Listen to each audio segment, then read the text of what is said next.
Hey, welcome, podcast listeners. The Ditko Gridiron Show on a Wednesday night, 7 p.m. live. Wednesday, December 9th, Grayson. Man, what's going on? Interesting, I guess, show today. This is the first time we've done like kind of a night show. You know, we've done like a Thursday afternoon. Yeah, we should dim the lights a little more. All right, we got the music going. Hey, fans, thanks for tuning in. We are starting the show like we normally do, about 5 minutes early, just to let everybody know that we're live. If you could share this with your friends, fellow Texas high school football fans in the Denton County area or wherever you're tuning in from, we appreciate that.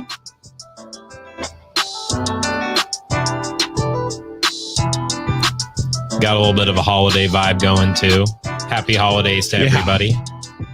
That is good. Christian, you're always thinking about the fans out there, you know, putting them first. I like that.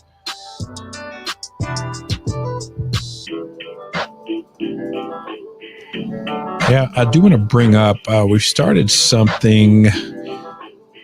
Let's see if I can bring it up.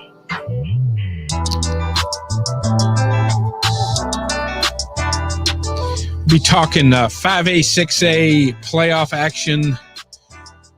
4A, of course, the Argyle Eagles are headed to the state semifinals. Congratulations, Argyle. We'll be talking more about the Eagles here shortly. Got to say goodbye to a couple more teams today, too, John. Maybe we got to hold a moment of silence for them, you know?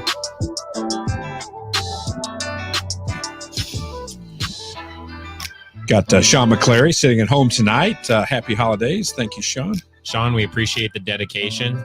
We know it's our first nightly show. Thanks for tuning in. You know, the first few seasons, Grayson, we did it Wednesday nights at 8 p.m. Oh, yeah? Is that when y'all first did them? Yeah. And I kind of like how we rolled with it this year at noon. Yeah, you know? yeah. I think noon's good. Of course, life happens. We've made a few adjustments, Tonight, in-game adjustments. And that's how we roll. But let me bring up, we have this texting community that's pretty cool. And we would love for y'all to text in. I'm going to bring up the graphic. Yeah, maybe it's right there. Yeah, text Dentco to 214-416-9771 and just be part of our community. We're not going to spam you anything. It just gives us an opportunity to send out like Players of the Week, Gridiron Players of the Week. And we do have a couple friends of the show that may do some special promotions from time to time, and that would enable us to send that out to you all. Let you know when our show goes from, say, noon to 7 p.m., like days like today. And just a way for us to connect with you throughout the season or throughout the year. So do that for us. Text Dentco, D-E-N-C-O, to 214-416-9771. Let us know, audio, video, good. We think it is, but that's always in our ear, not necessarily in your ear. So just sharing it out on my own social media right now, letting everybody know that we're live this Wednesday night. It's playoffs out here, John. Playoff action. I know that's... I can't help myself. I always have to say it like the Colts coach. Playoffs. Talking about just want to play a game. Yeah. Hey, our friends at Six Stitch Apparel, they outfitted... we still need to get you a Hawaiian shirt with a Dentco Gridiron on it, Grayson. But yeah, no, I just thought... Our friends at be a little bit more comfortable this afternoon, you know. Our friends at Six Stitch, Barkley and Mark Lozier, great friends of the show, and we always encourage people to shop local. They can take care of your apparel, promotional needs. If you have a business, you want to get some nice shirts, polo shirts for your sales and marketing team, or uniform shirts, things like that. Six Stitch right there in Argyle, Texas. Good stuff. Nice mug, by the way. I'm going to drink a little Java to get Java'd up, Grayson. I like to stay jacked up. Getting ready to go in just a minute or two here now. Man, but it's hard. But I've lost track. Is this like show 13 or 14? Something around there. Honestly, I've lost track myself. I got to go back and probably reread the archives and count. But yeah, we're definitely in the double digits at this point. So we've been rocking strong all year, John. Well, hey, let's go ahead and kind of reset things and hear a message from one of our supporters of the show, and then we'll get right into some Texas high school football. How's that sound, Grayson? Let's do it.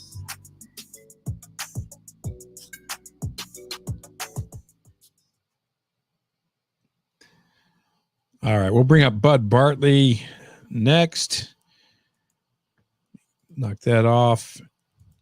And we'll hear a short message from our friends at Bud Bartley Homes, and then we'll kick things off. BudBartleyHomes.com is one of the area's finest home builders, locally owned and operated for over 30 years. 3 new neighborhoods to choose from: Sunset Point, a third to half-acre Lakeview lots, only a 3 to 4 minute walk to Lake Grapevine's Twin Coves Marina. Watch the Gaylord Texans summertime fireworks show from your brand new home.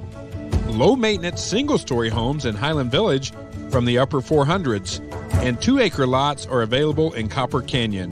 BudBartleyHomes.com, they can build on your lot or theirs. Bud Bartley Homes has built homes for many of the area's top realtors and other industry professionals. We are confident the team at Bud Bartley will exceed your expectations. Take it from me, John Piper. They built my home over 15 years ago. The excitement is building at BudBartleyHomes.com.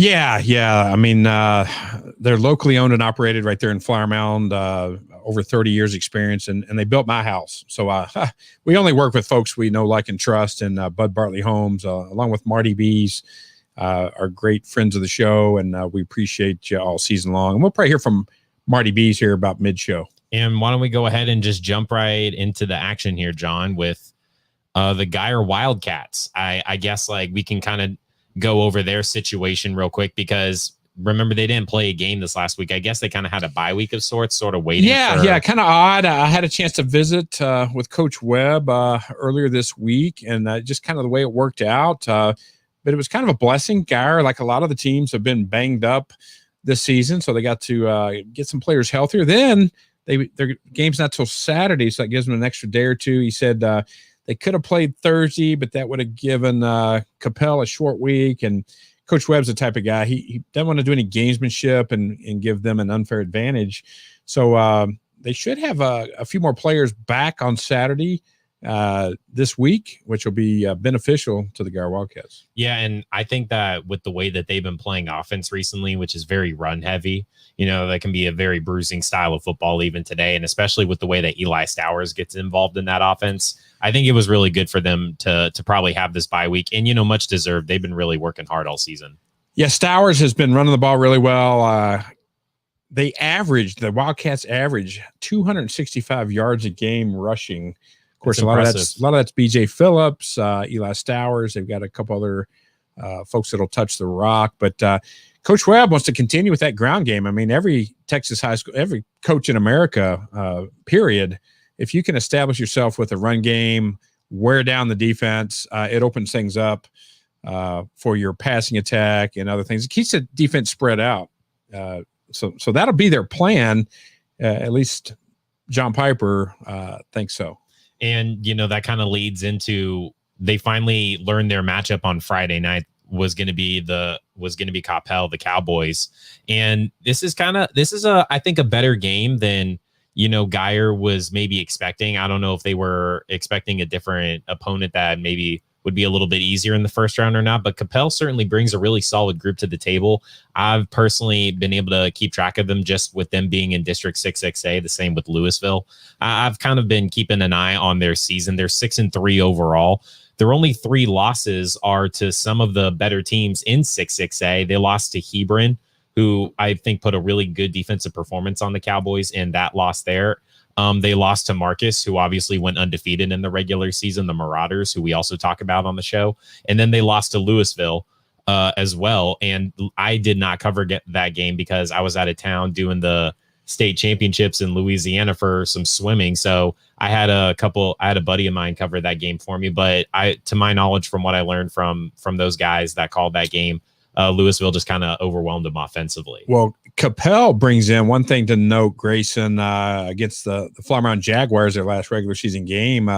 His last name's Inwoo, had, I think, 260 something yards on the ground himself. Yeah, they've also got a really dynamic wide receiver as well named KJ Liggins, and he has been a pretty dominant force in the offense as well. He's a little bit of a chat. He's an emotional interesting player. Story. KJ Liggins was on the Geyer roster last year. Oh, I didn't know that. I'm pretty sure.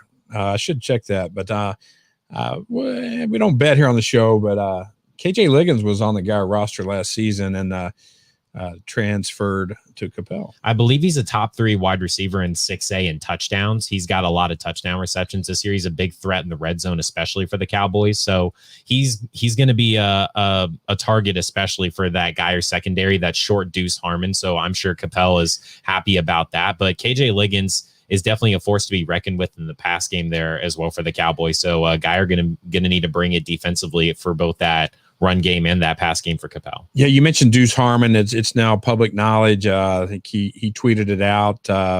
He's had a season-ending injury, not a career-ending injury.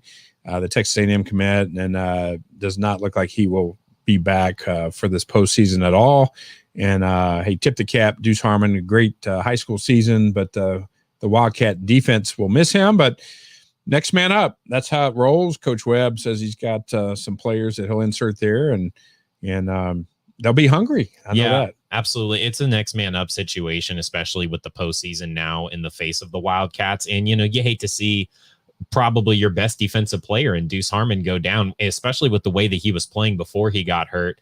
I mean, he had a stretch there of 3 to 4 games with interceptions and most of them going back for touchdowns. He was just a total game wrecker on defense for Geyer in a couple of those games, and you got to see it firsthand, John. So, big blow there for the Wildcats defensively, and I'm sure, like I said, Capel is absolutely going to try to take advantage of that and probably go after some of those younger guys in that Geyer secondary. But nonetheless, I still see the Wildcats with the edge here, especially with just the way that they've been playing on both sides of the ball. I think that they have the edge defensively, and as long as they keep playing that run game the way that they have, like you said, John, averaging over 260 rushing yards a game, Eli Stowers and BJ Phillips really bring that 1-2 punch there. I like Geyer in this matchup still. You're more familiar with Capel, obviously, than I am. According to Dave Campbell's Texas High School Football, Geyer's a 23-point favorite. What's it going to take for Capel to pull the upset?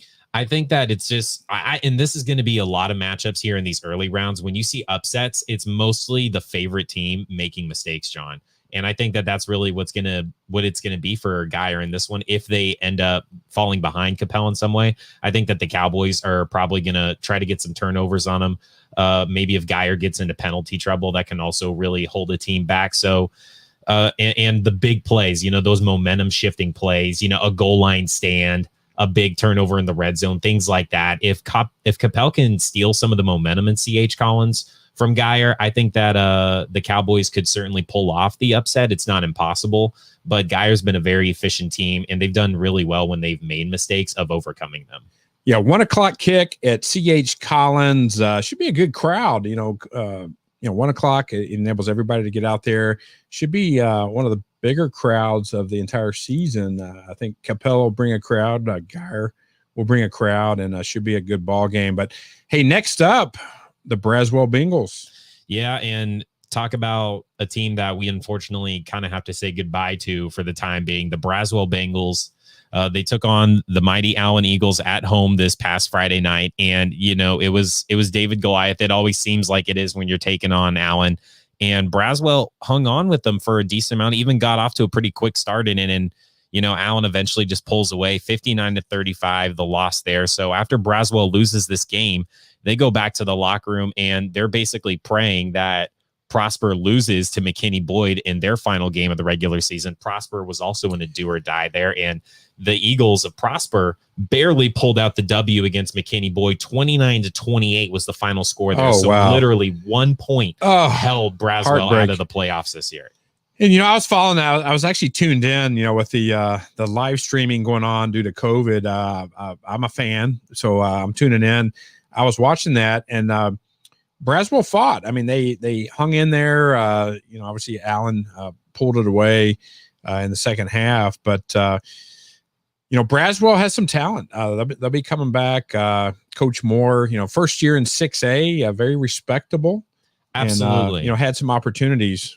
Yeah, I think that if looking back at Braswell season, they end 2020 5-5 overall, 2-4 in district, eliminated by that Allen loss plus the Prosper win against McKinney Boyd. I mean, what a heartbreaker to just be like, man, 1 point. And McKinney Boyd, that seems to be the notion for the Broncos all year long. They've been in so many games that you thought they were going to win, and the other team just somehow pulls that out, and Prosper does it there to get to the postseason.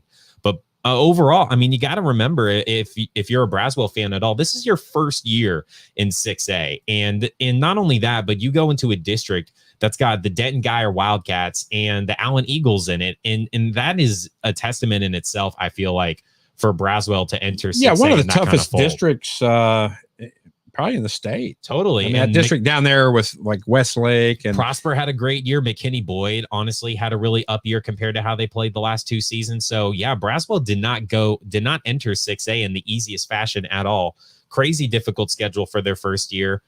And their non-district schedule was really tough too. They took on some great teams like Richardson, Pearson, what have you, and pulled off a couple of upsets there. But I really like what Braswell brought to the table. They certainly proved that they deserved that bump up to 6A. I think that this season could have gone a lot worse. You end at 500. You barely missed the playoffs by a single point. And you're going to return a lot of guys next year, including Tristan McClary. Yeah, fun player to watch. Gets it done with his feet, and he'll continue to improve with his passing. He likes to move, throw the ball on the run. I think with his size, can definitely develop into a pocket passer, and he's probably going to have a pretty strong receiving core that maybe we don't even know about yet that'll step up, maybe moving up from that JV squad as well. Yeah, and just some of the stats for Braswell in that Allen loss. Tristan McClary ends the 2020 season, according to the Dallas Morning News, 4th in 6A in the area in completions, yards, and touchdowns. Very impressive year for him. He was the one of the most electric players in 6A this year in all of Texas high school football. He ended that Allen game 24-43, just about 340 passing yards, 3 passing touchdowns. He also had 70 rushing yards and a rushing touchdown. And Jamarian Sanford in the ground game had over 160 rushing yards and a touchdown. I mean, the Bengals really gave it all they had against Allen. And, sometimes it just isn't enough. J.K. Carter and Cam Smith, both over 100 receiving yards and a touchdown. I mean, Braswell was really a fun team to watch this year in 2020. I hate to see that they didn't make it to the postseason. Yeah, all good things must come to an end. And, every team has a goal to make it to the state playoffs, the state championship. And only one team in each division gets crowned the state champion. And everybody else, I don't know. There's a huge number. It's like 800 teams getting to the playoffs, something like that. Look, despite all of this, I think that I saw Braswell. I called a game their very first year when they were just beginning into being a program, and they didn't have a single senior on their roster. I mean, for just about 5 years-ish to go by, and for you to somehow get all the way up into the ranks of the high 5A, make the playoffs for the first time, get a playoff win, and then elevate into one of the toughest districts in 6A and go out there and ball out and come out with a 500 record. And I mean, literally missed the playoffs by a single point in your first year in 6A. I don't think that any Bengal has any reason to be disappointed, especially head coach Cody Moore with how this season went. I was really impressed with Braswell. Yeah. Hey, Grayson, we always, being true journalists, we always like to stand corrected. I think on one of our rosters, we had Tristan McClary down as a junior, but they're actually chiming in. He's actually a senior and will be graduating here in 2021. So, we hate to see that, but I think he'll have some opportunities to play at the next level. Not sure if he's committed yet, but he'll definitely have some opportunities if he chooses to play beyond the Braswell Bengals. Man, I hate to hear that. I don't know why. I guess I had it in my notes here. He was written down as a junior, but it's the way that the ball rolls sometimes. I think Tristan McClary really was one of the best players in 6A this year. and hate to see him go. But I'm sure that the Bengals will continue to progress and move forward, and I'm sure that they're going to be hungry going into next season. Well, hey, next up, the Marcus Marauders. Man, they've been rolling all season long, but unfortunately, something happened in that big win against Plano East that I know you have some insight on. I don't know if you want to comment about Garrett Nussmeier. Yeah, the Marcus Marauders took on the winless Plano East Panthers at home on this past Friday night. And the story is not really that they got a 66-21 win. The big story was that leading 35-14 late in the second quarter, Marcus was driving near the Plano East red zone when Garrett Nussmeier scrambled out of the pocket for a long run. He had to be helped off the field by multiple trainers and did not return to the game after taking an awkward hit from a Panthers defender. There was nothing dirty about it. It wasn't a late hit or anything like that. Just an unfortunate situation. Nussmeier goes to the locker room. They're talking to, from what I heard from people who were at the game, seemed like everybody was kind of chattering on the sideline for the Marauders for the entire second half. I mean, they were up 49. I think it was like 49-20 or 14 at halftime or something like that. So it was never really a game. Marcus was in control the whole time, but Nussmeier confirmed, to my knowledge, that he has broken fractures in both his left wrist and his left hand, which is his non-throwing hand. And he's currently up in the air for if he's going to play in their playoff matchup this Saturday afternoon against the Prosper Eagles. Game is currently scheduled for Saturday at noon. So we have I looked around for other reports if there's been any updates since a couple of days ago when it was announced that he was hurt. There's really hasn't been anything announced. I'm not sure if Kevin Atkinson is trying to keep things on the down low. I'm sure he is. Doesn't want Prosper to really know, but right now, Garrett Nussmeier is a game time decision. And if you're a fantasy football fan, I'd probably list him as doubtful at the moment. Yeah, we hate to see that because, man, such an exciting player. And they were definitely destined for a deep playoff run. They still are.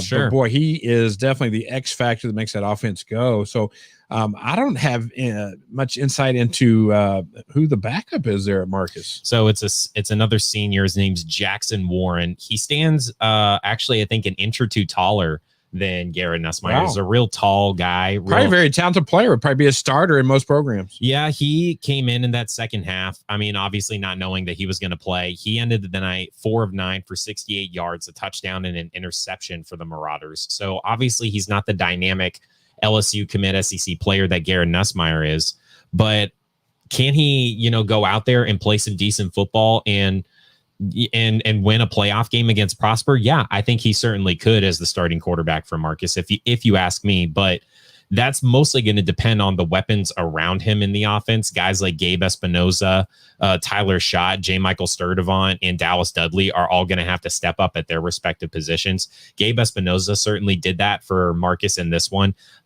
This was like the best performance by a Marauders running back. He ended the night 8 carries, 132 yards, 2 touchdowns, and Walker Wells had another rushing touchdown.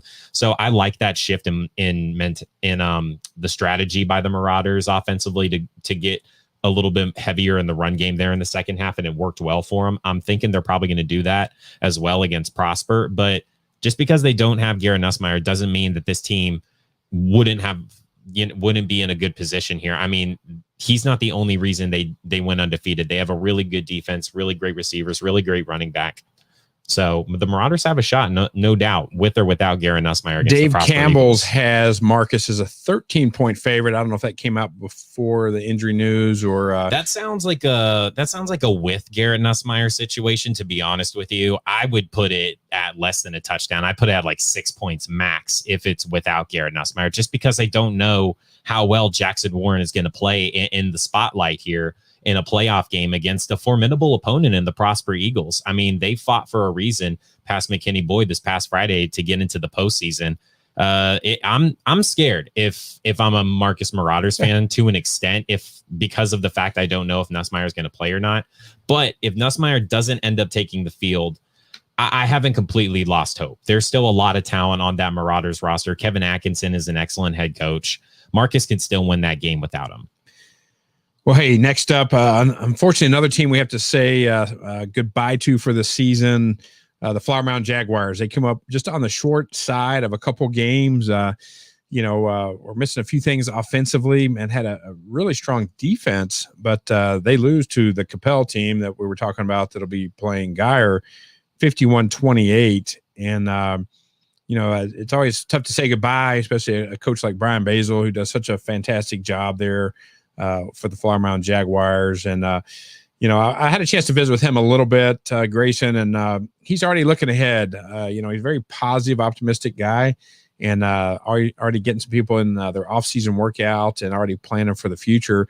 And you can't stay idle in this business. If you're a coach, most of it's not real fun, Yeah, and even though the final score was 51-28, it was mostly a second half pull away by Capel against the Flower Mound Jaguars. I mean, it was 28-21 at the half, and the Cowboys did have that touchdown lead going into the locker room, but Flower Mound was certainly making it a game, and the Jaguars have just had, I wouldn't say a completely off year like some other teams that we've talked about this season on the show, but they've had an off year by their standards. This is a program, and that's a head coach, Brian Basil, that expects to make the postseason every year and be in the conversation for best in their district. And that just really wasn't the case this year. They end 2020 at 4-6, 2-5 in district. They just lost a lot of talent, John, to begin the year. They didn't really have an identity. They weren't necessarily sure of what they had in Nick Evers. And they kind of just had to establish that identity, but they were always great defensively. Stone Eby was, just a true leader on that side of the ball, as well as Vatney. And then they got banged up in the middle of the year at wide receiver, ended up even losing their number one guy in Parker Wells, I believe. Yeah, he had an injury and was out. You're right. Shout out to Cassidy Vatney. She's, I think, been tuning in each and every week. And thank you for that. Appreciate it. And we know that she's obviously she's a Flower Mound fan, and we hate to say goodbye to the Jaguars. That we obviously had a fun time talking about them this year. They really went out swinging. Nick Evers actually ends 2020 as the Flower Mound's starting quarterback, number 4 in 6A in completions and number 5 in yards. He really was tearing it up in these last couple of weeks. I mean, truly showed some significant improvement in the last couple of games for Flower Mound. Really had to put the team on his back in some matchups. He ended this game against Capel over 300 passing yards, 3 touchdowns. Isaac Carpenter was the leading receiver for Flower Mound, 7 catches, 161 yards and a touchdown there. Kate Edline also had 87 yards and a touchdown. So I really like what I saw from Nick Evers. I think that he is absolutely a junior. I know that, John. I'm not going to get this one wrong. Nick Evers is a junior, and he is coming back next year for Flower Mound. That is 100% sure of that. And that'll be fun to see what Brian Basil and Nick Evers can do to build their relationship. And I know he's got a couple of his receivers coming back as well. So don't sleep on the Jaguars coming in 2021. I think they're definitely going to be hungry for next year. Yeah. Hey, congratulations, Flower Mound Jaguars. The type of attitude Coach Basil has is, hey, we were fortunate we got to play all our games. There's a lot of high schools around the country that didn't get to play all their games or didn't get to play any games.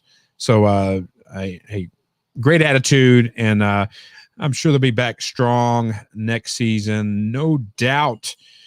Yeah, definitely a blessing to get to have played all of your games and not have any canceled or anything like that for any reason. That Flower Mound was one of the few teams in their district that had that opportunity. Well, next up, and it was one of the games of the week, Ryan Raiders, Frisco Lone Star. I think it was a Channel 8 game of the week. A lot of attention for the district title. I don't know if you saw that one. I think it made Sports Center, that one Moss catch that Jatavian Sanders made in the end zone. Did you see that?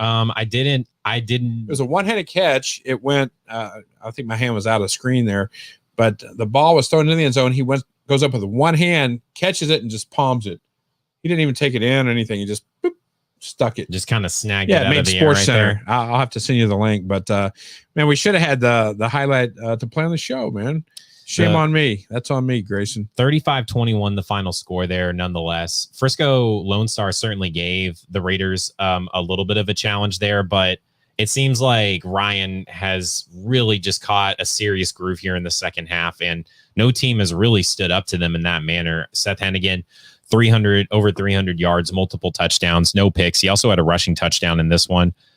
Billy Bowman Jr., 167 receiving yards on 14 catches and a touchdown. Jatavian Sanders, 6 catches, 80 yards. And like you said there, John, that insane ESPN-worthy touchdown. Keegan Cunningham also had a receiving touchdown. But I said this last show, and I'll say it again, the Raiders defense is really the X factor for Ryan going into the postseason. They had an interception in this game, but the real highlight is that they allowed just 148 total yards of offense out of Frisco Lone Star, 120 passing, and just 28 rushing yards for the Rangers. And having less than 30 rushing yards in a game makes you pretty one-dimensional against an undefeated Ryan Raiders club that really just knows how to hand it to some teams.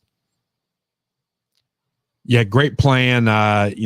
Ryan ranked number 1 in the state and poised to win a state championship. I mean, I don't know who can stop the Ryan Raiders, and they have the ability, like you just mentioned, to stop any offensive opponent that they face. Yeah, I was kind of trying to take a look in this 5A regional bracket of who Ryan might run into that could possibly give them a test. And it seems like at the moment, it might be Argyle, or not Argyle.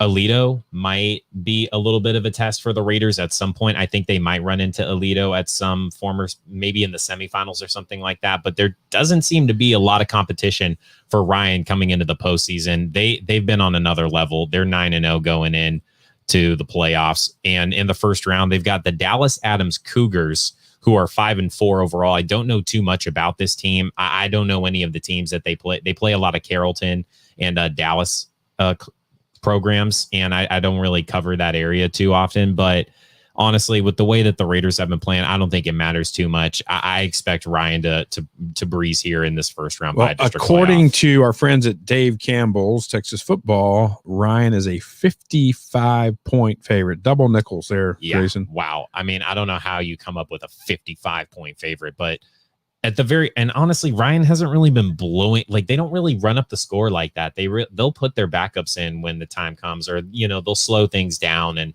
they don't really like to run up the score that often. And maybe it just works out that way in some games, but nonetheless, I do expect them to cruise pretty easily here against the Cougars. Well, hey, let's take a short break and have a message from our good friends at Marty B's, and we'll be right back. Marty, I've always enjoyed the range of menu items, whether you want to go in there for just an appetizer or a full entree. Talk to us a little bit about the selection there at Marty B's. Yeah, thank you, John. The menu was uniquely crafted with a couple things in mind, and one thing I'm most proud of is that all of our meats are hormone-free, antibiotic-free, humanely raised, and fed an all-natural diet. So it truly makes a difference in the quality and of the flavor of the food. For example, we're primarily barbecue is what we serve the largest amount of. And so all of our Tex-Mex options have smoked meats that we use to prepare those items. And then we have one of the best hamburgers you'll ever put your mouth around. All of our beef comes from 44 Farms down in Cameron, Texas. We cut our New York strip, our filet, and our ribeye in-house. And then all of the trimmings from that we fresh ground into our hamburger patty. And then we have our buns fresh baked from a bakery down in Houston. Unbelievable burger. And then, of course, the steaks speak for themselves, some of the best steaks you'll ever eat. So our menu is wide in range, but narrow in that it's just super focused on quality. So come out and enjoy salads, steaks, tacos, burgers. We have it all. Marty, anytime we have friends or family come in from out of town, we always take them to Marty B's place because it's such a great Texas experience, and everybody just loves it. So thank you so much for being part of the Dinko Gridiron Show.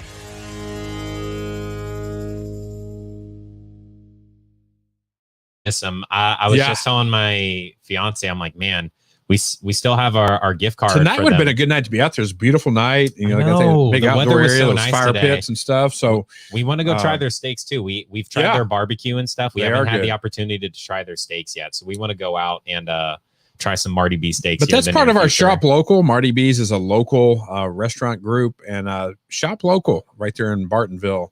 So not a far drive from the Denton Louisville area. It's pretty close over there in Bartonville. So definitely go check them out. And it's a great place to You don't even have to, go in and out. It's a great place to just chill, hang out. They've got live music usually going and stuff too. So hey, drop a note in comments if you've ever been to Marty B's, and I think we could probably talk old Marty into if you will be part of our community. Let's see here. Yeah. Text Dentco to 214-416-9771. I'll see if we can talk to Marty about doing something special for the listeners. Maybe something. I can't guarantee anything, but he's that type of guy. I'll say, hey, any listeners of the Denko Gridiron Show, we'll send you something special to come see us. So back to football, Grayson. Yep, we got to go ahead and move on. We're still in 5A here, and we have to say goodbye to another club that's a part of some of the teams that we get to cover here on the show, the Denton Broncos, as they fall in their final regular season game to the Frisco Centennial Titans, 38-7. The final score in that one is Denton ends their 2020 season at 1-7 overall. No playoffs. And I mean, they're in a really tough district there with the Ryan Raiders and company and Frisco Lone Star and all them. So they have to play all the same teams that the Ryan Raiders have to play. But man, Billy Miller and company just really had a rough go of it this year, unfortunately. Yeah, you hate to see that because we all know how much hard work goes in, the off season and this challenging year, and then to have a 1-7 record at the end of the year is just quite frankly, there's a little sour taste in your mouth. Yeah, it's another program that in years past have really shown a lot of success and even gave Denton Ryan a bit of a test in years past, just a couple of years ago. And I'll give them some credit here in this Frisco Centennial game. They went into halftime down just 21-7. They actually scored the first touchdown of the game. Blake Courtney threw a 60-yard touchdown pass to Darian Lewis. And I mean, I know I've been very harsh with Denton High this year in terms of their quarterback play, but Blake Courtney at least put up some decent numbers. 7 of 13, 104 passing yards and a touchdown. I mean, that's arguably the best quarterback performance that we'd seen out of the Broncos all year. And Coco Brown really was a workhorse. He ends the 2020 season number 2 in 5A in carries and number 12 in yards. And really just it's tough when you've got an off year like that. If you're the Denton Broncos and, you're used again to being a more successful program than that. Really hope that they're able to maybe figure some things out, get a little bit better in the offseason. And I really enjoy Billy Miller as a head coach. Hope he's able to make things happen there in 2021. Keep your eyes on the future. Well, hey, next up, a team that has a tremendous amount of momentum headed to the state semifinals next week. I believe they are playing out in Abilene. I believe the Argyle Eagles will be on the road, and they kind of get their monkey off their back. The last 2 years, they've gotten beat in that game that eliminated their season. Yeah, against Waco La Vega. They get the victory, and man, a lot of excitement in the Argyle community. Yeah, and I mean, like I said, it seemed like Waco La Vega was probably the toughest opponent that the Argyle Eagles had all season. Got past them a couple of rounds ago in the playoffs. And here in the quarterfinals this past Friday, they took on the Paris Wildcats for the second time this season. First time they played Paris, I believe it was like a 28-17 game. It was a little bit closer for comfort than I think Argyle would have liked. So they come out in this one in the playoffs and they send one more statement to Paris and say, nah, we're better than you, with a 41-13 win. CJ Rogers, 3 total touchdowns, 2 through the air, 1 on the ground, no interceptions. But matter of fact, we've got some highlights. I think throughout this postseason, we're going to bring you some highlights. Oh yeah, we're trying to share with you. So let's go with some Argyle versus Paris highlights right here. Yeah, the only play I really want to harp on is the first one here, just because this was the first play from scrimmage, and they tricked everybody. Really pull off an awesome flea flicker there from CJ Rogers to Cole Kirkpatrick. So, right from the get-go, Argyle had things going there against Paris. And Cole Kirkpatrick was really the star of the show. Like I said, CJ Rogers had 2 passing touchdowns, 1 rushing. This is his rushing here. It was a read option play that he kept himself. Nice play call there by Todd Rogers and company. But offensively, Argyle in the pass game, it was literally 100% Cole Kirkpatrick. He was the only guy to catch all 7 passes from CJ Rogers in this one. He ended the game with 7 catches, 171 yards, 2 touchdowns. That's his second receiving touchdown right there. I mean, what an insane performance by Cole Kirkpatrick. He's really been the best wide receiver, far none, in 4A all season long. He leads 4A, number one in catches, yards, and touchdowns. No one's even come close to him. So Argyle rolls offensively. Defensively, they also have a really tremendous game.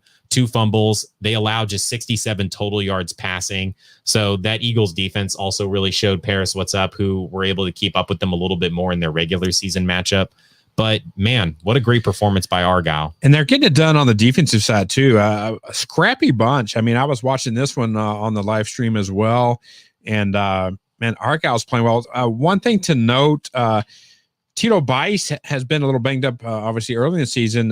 He got banged up a little bit, but I think he's going to be fine. But another storyline, running back Knox Scoggins came out with an injury to Grayson. You know, he had been a big part of their offensive production, and he might be a game-time decision this coming week. Yeah, I think Reese Waddell was actually keeping track of this game on Twitter, and I was kind of noticing his injury updates and the updates on the game. And when he said that Tito Bice went out, and then Knox Scoggins was out, and then Peyton Shoemake was kind of the lead man there for it, along with Braden Baker, I believe, then I was like, man, I hate to hear that, especially about Tito Bice, a guy who has just fought so hard. I think he's going to be okay, but you know, it's just he's been banged up a little bit this year. Came off that injury last year, and hopefully he can finish strong. He's just such a workhorse. I love watching him carry the ball this past week against Paris. Yeah, thankfully there's a lot of depth at running back for Argyle. So Peyton Shoemake ended up having 2 rushing touchdowns, and Knox Scoggins, who did get to come in for a little bit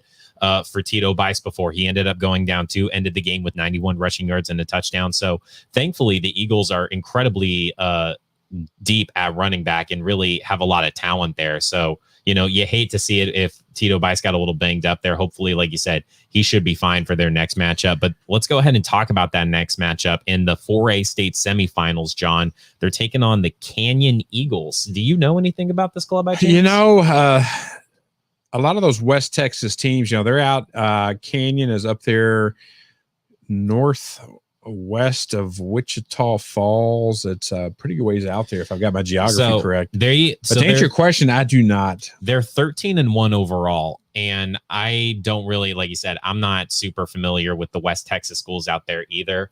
I didn't really even notice a lot of the teams on their schedule. Wasn't really familiar with them either, but their one loss was kind of in the middle of the regular season to Dumas, and it was sort of a fluke. It was like 28-6 or something. Dumas must have come out with a really great game plan against them or something. Yeah. But Canyon, besides that, I mean, they seem very similar in terms of how dominating they've been against opponents. They've really just, in terms of the final scores in their matchups, were running away with a lot of their season. So 13-1 is what they come into against the Argyle Eagles, 14-0. This game is going to be on Friday night, 7:30 kickoff, and it's taking place at Abilene Christian University Stadium. And certainly road trip, huge opportunity for Argyle to really step into the big time and punch their ticket to the state championship. I mean, this is what it comes down to right here, John. All 14 games don't matter if you can't beat this West Texas school in the Canyon. Yeah, Eagles. It'll be a good one. The Eagles versus the Eagles. Yeah, that'll be good stuff. I'm sure the broadcasters will love that one. Well, hey, the segment that I know the players enjoy in the community become real popular, Grayson, is that Gridiron Player of the Week. Yeah, I know. And the Gridiron Player of the Week is going to have to shrink down these next weeks because we're down to just playoff teams. But, you know, we still got to give a shout out to just the best players at all 3 of these positions every week, regardless of whether you made the playoffs or not. And that's why our quarterback player of the week this week is Braswell Bengals Tristan McClary. This is the only player, John, by the way, who's managed to snag player of the week 3 separate times this season. And he certainly earned it in just an all-out performance against Allen, gave everything he had to try and make the playoffs, John. 3 touchdowns through the air, 1 on the ground. He was really dynamic in both facets of the game, passing and rushing. Just a ton of fun to watch. I said it earlier in the show, just one of the most dynamic and electric quarterbacks and players that we got to see in 6A this year. Yeah. Hate to see that news that he is a graduating senior, but I think he's the type of player. He's still got a lot of upside, Grayson, and I think we'll see him at the next level. He's still got a big body to grow into, and we'll probably see him 20, 25 pounds heavier. at the next level and will continue to develop. So congratulations, Tristan McClary and the Braswell Bengals. He easily Great had season. he easily had the best quarterback performance this week. And like I said, just given an all-out performance there against the Allen Eagles at home. And I mean, what a way to go out. Went out swinging. Love to see it. I mean, Tristan McClary had so much fight this year. And next one up, Grayson, I'll take the running back for the Marcus Marauders, Gabe Espinoza. 8 carries, 132 yards, 2 touchdowns in a big win. Big on the scoreboard, but 66-21, and his first appearance is a Gridiron Player of the Week. Congratulations, Gabe Espinoza. Yeah, Gabe kind of plays. He does play a lot of rushing plays for the Marcus Marauders, but he's more of an athlete, John. He gets moved around all over the field. You see him in the slot sometimes. They'll split him out wide every now and again, and they do like to bring him out in the backfield for some option plays or some screen passes and what have you. But when Garrett Nussmeier went down, they really put the ball in Gabe Espinoza's hands in the ground game, especially. And wow, what a performance. Probably his best in terms of rushing out of any Marauders player this year. 8 carries, $132, 2 touchdowns. Great game against Plano East. And Grayson, our final Gridiron Player of the Week. I mean, this was a bit undeniable. I almost gave it to Isaac Carpenter of the Flower Mound Jaguars, who had 6 catches, 160 yards and a touchdown, but he just got one up to Cole Kirkpatrick for the Argyle Eagles. I don't know, when you're the only player to have any catches for your team in a quarterfinal or in a semifinal playoff game and they still can't stop you, I think you got to get a Gridiron Player of the Week. 7 catches, 171 yards, 2 receiving touchdowns for Cole Kirkpatrick, including one on the very first play of the game. He has been far and away the best wide receiver in 4A this year. Great game against the Paris Wildcats. Congrats to Cole Kirkpatrick. Well, Grayson, man, another action-packed show, and it just gets, things start condense. Man, excited about the first round of the 5A, 6A playoffs. Argyle, a state championship game out at Abilene Christian. A lot of exciting things happening here on the Denko Gridiron Show. And we'll have another episode next week. Not sure the time yet, so stay tuned. That's another reason to be part of our community, so we can text you out when we're going to have it. Man, any parting thoughts, comments? I know that we keep saying, goodbye to all these teams and stuff, but this isn't the last time that we're going to be talking about these clubs, at least for our 2020 season. We're cooking some stuff up for once everybody's seasons is wrapped up. We're thinking maybe even possibly like an awards show or something like that, John. Give out some honors for these guys. Kind of like the ESPYs? Yeah, kind of like our, the Denko ESPYs. So, I like it. This isn't the last time that we're going to talk about these guys. Stay tuned and watch some playoffs. Well, hey, we will talk to you next week, but hey, it's the holiday season. Everybody be safe out Happy there. Holidays. And no texting while driving. I say that to remind myself to not to do that, and to remind you, Grayson, Yeah, no don't do texting that. while driving. Don't text and drive. All right, well, that'll do it for us. Thank you so much for being a part of this week's Thanks for listening. Denko Gridiron Show. Take care.